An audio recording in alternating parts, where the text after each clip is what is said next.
Muy buenos días a todos los que nos acompañan a través del Facebook Live de este día.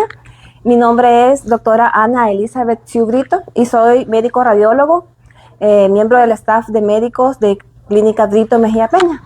He sido invitada este día para poder compartir con ustedes un poco de lo que sé y conozco y he vivido acerca de las imágenes para el diagnóstico precoz del cáncer de mama. De modo que quisiera que luego de que terminemos esta breve charla, ustedes sepan y reconozcan que si hacen sus chequeos regulares, idealmente una vez al año, pues pueden poder sobrevivir a esta enfermedad si toca que les den este tipo de diagnóstico. Para comenzar un poquito de estadísticas, quisiera compartir con ustedes mi preocupación, porque a pesar de que ya tengo más de 15 años hablando y educando acerca de este tema, los números no parecen disminuir. Y de hecho, al buscar en la red de información sobre esto, me encuentro con unas estadísticas compartidas por la Organización Mundial de la Salud, donde nos indican que cada año en las Américas se diagnostican hasta 491,000 mujeres con cáncer de mama. Y para el año 2040 se espera que si estas estadísticas continúan así, al menos 106,000 mujeres mueran debido a esta enfermedad. De modo que se espera un incremento de hasta el 33% de mujeres diagnosticadas por el cáncer de mama, de modo que lleguemos a tener hasta 162,000 muertes debido a esto. Pero las cosas no terminan con estos números. Tienen que saber, y quisiera que lo entiendan, que el cáncer de mama detectado a tiempo puede superarse, ¿sí? Cuando comencé allá en un lejano 2010 a dar estas charlas, yo compartía estas estadísticas de la FESAL 2008, en donde se veía un panorama un tanto sombrío con respecto a lo que la mujer salvadoreña conocía acerca de esta enfermedad, porque de hecho más del 75% de las mujeres encuestadas para entonces pues nunca se habían hecho su mamografía, a pesar de que ya contaban con una edad superior a los 40 años. Y la respuesta más común cuando se les preguntaba por qué no se lo habían hecho era porque ellas consideraban que realmente era algo que no era necesario. De modo que para mí me resultó algo muy triste, porque la mujer salvadoreña de ese entonces estaba decidiendo conscientemente no hacerse un estudio que bien podía llegar a salvarle su vida. Y quiero que sepan que el tiempo ha pasado y la enfermedad no termina, ¿verdad? Pese a todos nuestros esfuerzos. De modo que el cáncer de mama continúa siendo el primer cáncer en la mujer en las Américas. Y si venimos hacia las estadísticas locales para el 2021, en esta encuesta sobre el informe anual de derechos sexuales y reproductivos de El Salvador, se reconocía al cáncer de mama como el más común en la mujer salvadoreña, que afectaba, como a todas las otras mujeres en el resto del mundo, a las edades entre los 40 y las mayores de 60 años, ¿sí? Es por eso, como ven, la tabla indica que también hay mujeres por debajo de esa edad afectadas. La frecuencia es menor, pero no significa que sea inexistente. Y empieza a aumentar a partir de los 40 años. Y se reconoce que entre más vivimos, el chance de poder tener un cáncer es más alto. Y en la mujer, el chance más frecuente es el del cáncer de mama. En este mismo estudio estadístico local, me llamó la atención este gráfico en donde podemos ver los altibajos en el número de casos diagnosticados en el país, y sí llama la atención que para el 2020 bajó y después hizo un pico superior incluso a los de los años anteriores. Alguna explicación que haya encontrado para este fenómeno es ciertamente la pandemia, y durante ese periodo tan gris que tuvimos en nuestra historia, recordemos que muchos de los programas de tamizaje, no solo en el país, sino a nivel mundial, debieron cerrar sus puertas, y las mujeres se les recomendó no asistir a sus controles regulares, pues ciertamente por el COVID. Pero con la apertura de las clínicas que hacían estos estudios, pues todos aquellos diagnósticos que no pudieron hacerse, elevaron los números en el año siguiente. De modo que vemos que realmente mantenerse en su tamizaje regular es importante. Ahora, me preguntarán qué es el cáncer. El cáncer es una enfermedad en la que las células que normalmente se están reproduciendo día a día en nuestro cuerpo pierden los mecanismos controladores que les indican cuándo dejar de reproducirse. Entonces, estas células mutadas empiezan a multiplicarse, y en cuanto más se multiplican, empiezan a parecerse menos a la célula madre que les dio origen. Al juntarse, forman un tejido anormal que termina siendo el tumor. Entonces, cuando hablamos del cáncer de mama particularmente, el cáncer de mama puede surgir ya sea de los lobulillos, o que son estos de aquí, que son los racimos que forman la glándula por dentro, o de los ductos. Los ductos son los que llevan el líquido producido en los lobulillos hacia el pezón, o sea, la leche en estado lactante o durante el embarazo. Cuando el cáncer surge en una de estas dos porciones especiales de la mama, puede empezar muy pequeño y estar confinado a ese punto y llamarse in situ, pero cuando ya sobrepasa la membrana que lo limita y puede llegar a lugares tan distantes como la cabeza, el hígado, los huesos, se le llama invasivo. Y para que me comprendan, el cáncer tiene distintos estadios, y ya sabemos que entre más alto sea el estadio en el que es diagnosticado, los chances y las posibilidades de tratamiento son menores. De modo que el estadio es muy importante para determinar el pronóstico de la enfermedad. Lo que perseguimos es encontrar el cáncer en sus estadios más tempranos, en el estadio 1 o in situ, ¿sí? Cuando la célula cancerígena aún está confinada al punto donde se le dio origen. Esto es un tumor de menos de 2 centímetros y que aún no tiene metástasis reconocidas en ninguna otra parte del cuerpo. Cuando está en el estadio 2, es un tumor más grande, ¿verdad?, que puede ya tener extensión a los ganglios linfáticos. Es muy importante determinar el tamaño y su ubicación en el cuerpo. El estadio 3 ya es un tumor incluso superior a los 5 centímetros y que ya tiene extensión a los ganglios linfáticos. Y el estadio 4 es cuando ya tenemos una mujer con metástasis ya establecidas en lugares tan distantes de la mama como pudiera ser el cerebro, los huesos, los pulmones o el hígado, que son los lugares a los que más comúnmente afecta. Entonces, ya que conocemos al enemigo, ¿cómo lo atacamos?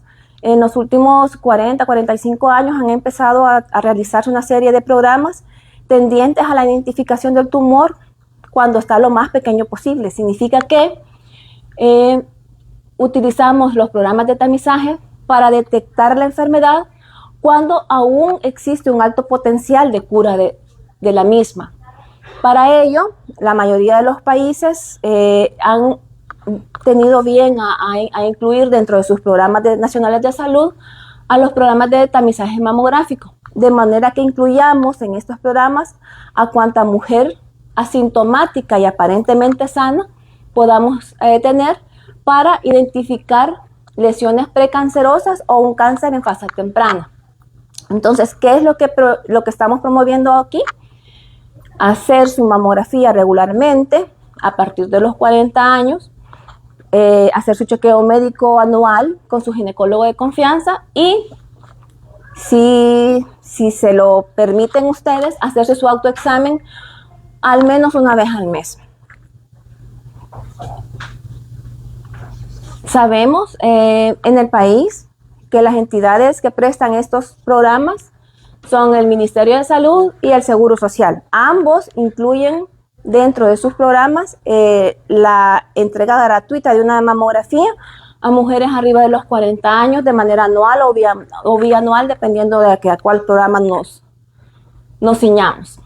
Entonces, como aquí soy radióloga, Entonces, una de las preguntas que más comúnmente nos hacen, y porque es realmente una situación tanto estresante para las mujeres, es ¿qué es una mamografía realmente? La mamografía es un estudio de rayos X, utiliza radiación ionizante para producir las imágenes del interior del seno y es la única que se reconoce por suficientes estudios científicos que ha demostrado reducir o mejorar el pronóstico para sobrevivir el cáncer de mama. Porque logra ver aquello que sus manos no pueden llegar a tocar o sus ojos llegar a ver. Y aunque utiliza radiación ionizante, esta es muy pequeña y no esperamos hacer mayor daño al utilizarla de manera regular.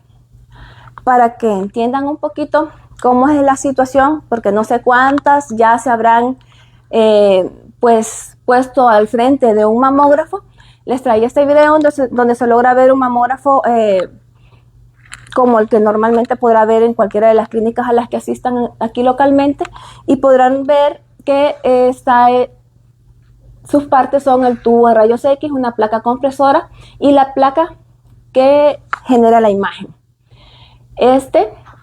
La placa compresora sube y baja para que se ponga al nivel de la mama, dependiendo si es una mama pequeña o grande.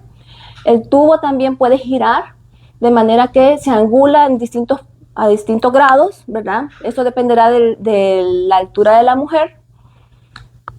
Y cuando ya la licenciada, usualmente son mujeres, son licenciadas especialistas en la realización de estos estudios, las prepara. Ella debería de hacer un breve interrogatorio para conocer cómo lo que sienten, si hay algo que les moleste, deberían de hacérselo saber a ella. Ella las va a preparar de manera que les va a tomar 2 proyecciones de cada seno. Esta proyección es la cráneo-caudal, ¿verdad? Y vean cómo la placa baja y hace que el seno se fije al equipo. Cuando ya están colocadas adecuadamente, la técnico va a pasar al control del equipo, va a activar el tubo de rayos X, la radiación se emana a través del tubo y atraviesa todo el seno, de modo que al atravesar el tejido impacta sobre la placa que está por debajo, y es así como se genera la imagen radiográfica, que es visible hoy por hoy. La mayoría de estudios son realizados con equipos digitales. Esto nos permite ver el interior del seno y poder distinguir la existencia de alguna lesión, como una masa o un nódulo, y distinguirla del resto del tejido. La siguiente posición es un oblicuo medio lateral, donde no solo se incluye el seno, sino que también va la axila. Esto para tener una vista completa de todo lo que significa el seno anatómico. Las imágenes deben ser procesadas. La licenciada tendrá que ver si son de suficiente calidad diagnóstica para que el radiólogo pueda interpretarla luego y decirles sus hallazgos, el cual deberá ser entregado en un reporte que se les será entregado junto con las imágenes. Algo que suele ser una pregunta también muy constante es esto de la compresión, porque creo que es algo que genera mucha ansiedad. La mayoría de mujeres puede llegar a recordar su primera mamografía básicamente por esto. Sucede que la compresión, como vimos, la paleta es indispensable para generar imágenes de calidad, porque al ser el seno un órgano esférico, ¿verdad? Puede llegar a producir imágenes o falsas imágenes por la superposición de los tejidos internos. De modo que con la compresión yo logro una mejor definición, porque el tejido se vuelve uniforme y menos grueso, evita el movimiento, disminuye la cantidad de radiación necesaria para generar las imágenes y por tanto el tiempo de exposición. Y como les decía, evita la superposición del tejido, porque en un tejido superpuesto puede llegar a ocultarse nódulos o calcificaciones muy pequeñas que de otro modo pues quedarían desapercibidas. Y por esto la compresión es indispensable, y a pesar de que los equipos cada vez han ido evolucionando y hay tecnologías cada vez más nuevas, no puedo evitar comprimir, ¿sí? Entonces, ¿qué es lo que van a recibir ustedes? Van a recibir 4 imágenes, ¿verdad? Que esas pueden ser impresas o entregadas de manera digital en cualquier tipo de archivo que se les entregue, pero es indispensable que las cuiden, porque cada mamografía se convierte en un archivo personal que debería de ser entregado cada vez que usted vuelve a una nueva mamografía anual, para que el radiólogo que interprete las imágenes tenga a la vista esta información, porque a veces pequeños cambios de año a año son un llamado de atención para poder hacer algo, ¿sí? O sea, esto es algo que no me tienen que botar, que lo tienen que guardar si se las dan impresas en un lugar que no esté expuesto a la luz solar directa, que no esté expuesta a la humedad, y que sepan, eso es muy importante, dónde está para el próximo año. Porque muchas me llegan, fíjese que lo dejé en el carro desde que me la dieron el año pasado y aquí la traigo y todas desechan las placas, ¿verdad? O se les olvidó en alguna parte, se cambiaron de casa y nunca tengo acceso a los estudios anteriores. Esto es muy importante. De modo que ustedes tienen las vistas craneocaudales y las oblicomedio-laterales. Se distinguen por la existencia aquí de la axila. La axila es importante porque, como ya vimos en el estadiaje, nosotros necesitamos ver el estado de los ganglios en la axila. Luego, suele suceder con alguna frecuencia que antes de entregarles sus resultados reciben una llamada para explicarles que necesitan regresar a tomarse otras placas. Eso también es un punto de angustia en las pacientes, pero quisiera que no sea así. Tenemos que reconocer que algunas de ustedes, cuando se someten al estudio, las imágenes iniciales dejan ver algún hallazgo que causa algún tipo de duda o llama la atención lo suficiente para explorarlo más detalladamente. Y para eso se les llama, para tomar vistas adicionales, no son las mismas que les tomaron al inicio, para valorar si el hallazgo que estamos viendo en las imágenes es algo real o es solo una superposición de tejido, ¿verdad? O una falsa imagen.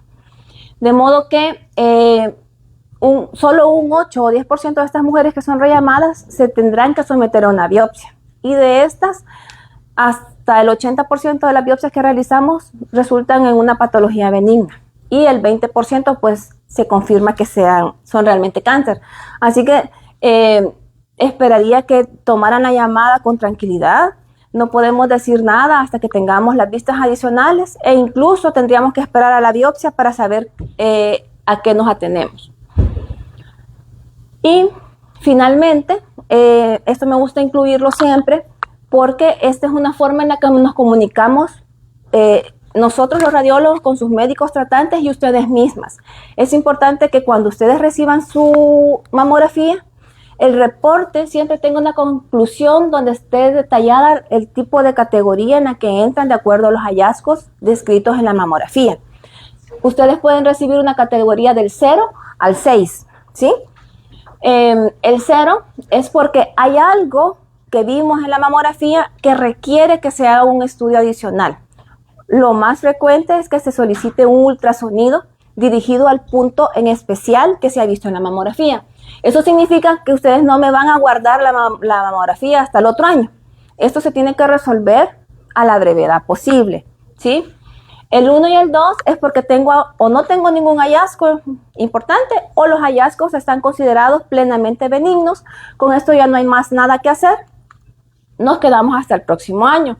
Si reciben un BIRAD 3, eso significa que hay un hallazgo que ya fue explorado lo suficiente para reconocer que es real y lo suficientemente preocupante para que yo haga un control más corto, de modo que no nos vamos a ver al año, sino que nos vamos a ver cada 6 meses por los próximos 2 o 3 años, dependiendo del resultado. Otra mamografía que no la van a embolsar, ver ahí hasta que nos olvide. No, tienen que ir a ver a su médico, discutir los resultados con ellos, para que se ciñan a ese control más corto. El 4 y el 5 hay que ponerle súper atención, porque lo que hemos encontrado es lo suficientemente preocupante para requerir una biopsia, o sea, una acción más allá de la mera observación, ¿sí? Yo necesito ir a sacar un fragmento de lo que he visto, mandarlo al patólogo y que la biopsia me indique si debemos preocuparnos más o no. Y el 6 son mujeres que ya se acercaron a la mamografía porque ya tienen una biopsia reconocida como cáncer en uno de sus senos y su médico quiere saber cómo está el resto del seno afecto o el contralateral.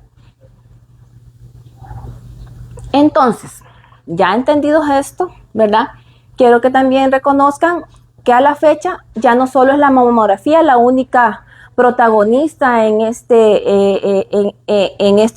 del algoritmo diagnóstico para el cáncer de mama. A la fecha contamos con otras herramientas por imagen como lo son el ultrasonido y la resonancia magnética. Buenos días. Buenos días, pase adelante.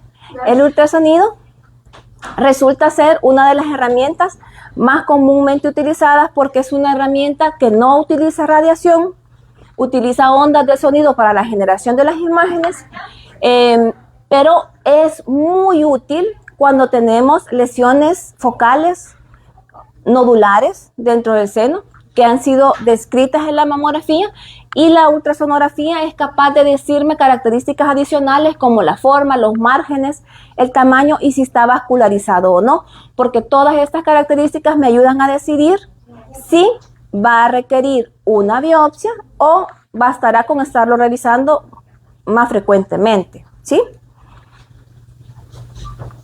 Y para que me entiendan, aquí tenemos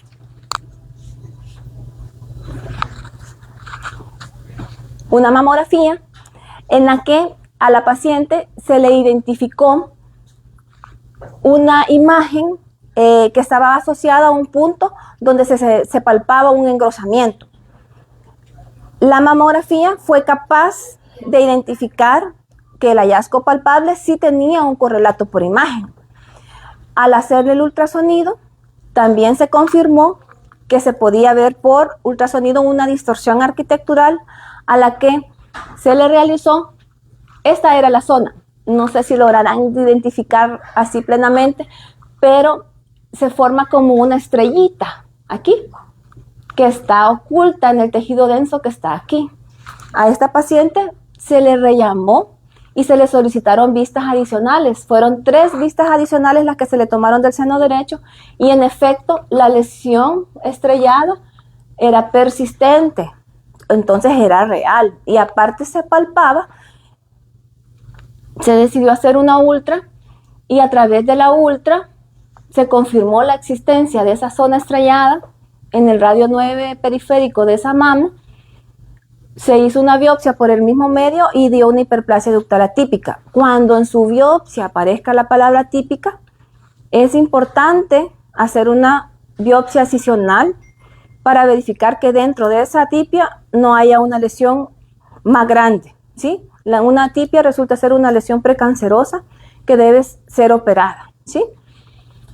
Y la siguiente herramienta que tenemos disponible y que también lo tiene Brito Mejía Peña es la resonancia magnética de mama. La resonancia magnética, como algunos tal vez ya se habrán expuesto a este tipo de estudios, es un estudio mucho más complejo, requiere una máquina mucho más grande, ¿verdad? Ella utiliza ondas de radiofrecuencia para la generación de imágenes y la resonancia para mama tiene la particularidad que no se puede hacer en cualquier equipo. El equipo requiere una antena especial. En esta foto pueden ver cómo la paciente está acostada porque sus senos son incluidos en este aparato. Es un aditivo que se le pone a la resonancia donde van sus senos como colgados y deben permanecer en esa posición durante todo el procedimiento. Y a diferencia de las 2 imágenes anteriores, este estudio requiere la aplicación de un material a través de su vena. Ese es un material de contraste que permite ver cualquier cosa que sea normal dentro de nuestro cuerpo y particularmente en la mama hace que este estudio sea de muy alta sensibilidad, pero la especificidad baja tantito por lo mismo, ¿ya? De modo que actuar por sí sola a veces no es lo mejor, o sea, no, aunque es así de buena, siempre requiere que trabajemos de la mano con la mamografía, el ultrasonido e incluso la biopsia para darle sentido a todos los hallazgos que nos permite identificar la resonancia magnética. De modo que se convierte en una herramienta complementaria. Por ejemplo, tenía esta paciente de 36 años Ella ya tenía una masa palpable en el seno izquierdo y como podrán ver, esta es una imagen de resonancia magnética en donde vemos claramente todo el tronco de la mujer. Aquí están los pulmones, el corazón, los senos, las axilas y es posible entonces identificar esto que brilla en el seno izquierdo que se correlacionaba claramente con la masa palpable. También tenía ganglios ya afectos en la misma axila, pero la resonancia magnética permitió que pudiéramos encontrar lesiones adicionales que no habían sido descritas en los estudios iniciales que ya se había realizado la señora. Ella ya tenía una ultrasonografía, pero no se habían distinguido estas lesiones que tenía en el seno derecho. Al revisarla, guiándonos por las imágenes por resonancia magnética, logramos verificar que en efecto no solo estaba la masa izquierda, sino que habían 2 lesiones adicionales en la derecha y una más en la izquierda, ¿sí? Entonces esto le da una idea más clara y más ceñida a la realidad a su médico oncólogo para que él sepa exactamente qué tan extendida está la enfermedad en su cuerpo. Esta era una paciente que también se había acercado a sus estudios de tamizaje regular anual. Ella ya sabía que tenía varios nódulos en ambas mamas, pero al revisar el ultrasonido producto de la mamografía que se acababa de realizar el año pasado, se pudieron identificar que muchos de los nódulos realmente tenían características preocupantes y por resonancia vean también cómo brillan. Los nódulos cuando son benignos no suelen brillar así en la resonancia magnética, de modo que hubo necesidad de repetir el ultrasonido y se decidió realizar biopsias percutáneas de al menos 2 nódulos porque tenían sus márgenes irregulares. El ultrasonido me permite ver mejor los márgenes e identificar los hallazgos preocupantes por resonancia. Y las lesiones biopsiadas tenían neoplasias con atipias, ¿verdad? Estos nódulos deben ser removidos para que para poder disminuir el chance de que esto se convierta en un cáncer, ¿ya? Y como ya hablamos de las biopsias, tengo que también hacerles saber que hoy por hoy la mayoría de los hallazgos por imagen en la mama se maneja de manera intervencionista, es decir, con procedimientos guiados por alguna de las herramientas de imágenes con las que hayan sido identificados. De modo que tengo a la mano la aspiración con aguja fina, la biopsia con aguja gruesa Ultracut y la biopsia quirúrgica. Se reconoce internacionalmente que el uso de la toma de biopsias de esta manera, de una forma menos traumática, es preferible para que el oncólogo y el cirujano oncólogo tengan un diagnóstico previo para saber exactamente qué tan extenso y cuántas herramientas va a requerir para atacar la enfermedad, ¿verdad? De modo que se ha convertido hoy por hoy en el gold estándar. Y pasan a quirófano cuando ya tienen un diagnóstico definitivo. En la citología por aspiración utilizamos una jeringa con una aguja como la que pueden utilizar para sacarle sangre para sus exámenes de laboratorio. Y usualmente se utiliza la guía ultrasonográfica para realizar este tipo de biopsia. Más sin embargo, la que nosotros solemos indicar porque obtiene un volumen de material más grande es la biopsia con aguja gruesa, en donde como podrán ver en el video, la aguja es mucho más gruesa de la que ustedes puedan haber visto antes. Se ocupa un aparato especial que hace que la aguja avance y corte el tejido, y no solo tomamos una, sino que se toman de 3 a 6 o incluso más muestras, las necesarias para tener suficiente información que pueda ser provista al patólogo para que dé un diagnóstico más preciso. Se utiliza anestésico local y no requiere una incapacidad, ¿verdad? Nosotros podemos hacer el procedimiento y ustedes entran caminando, se van caminando, ¿verdad? Esto dura unos 30 minutos, se hace una pequeña incisión en la piel y por eso se ponen esas como curitas para que quede selladito y se acabó, hasta que nos entregan el resultado de la biopsia. Entonces, esto era lo que les traía. Espero haber provisto una información resumida. Si existe alguna pregunta, alguna duda, alguna inquietud, algo que quieran compartir, pues estoy aquí a su disposición. También pueden dejar sus preguntas en Facebook, ¿verdad? Con gusto yo puedo responderlas luego.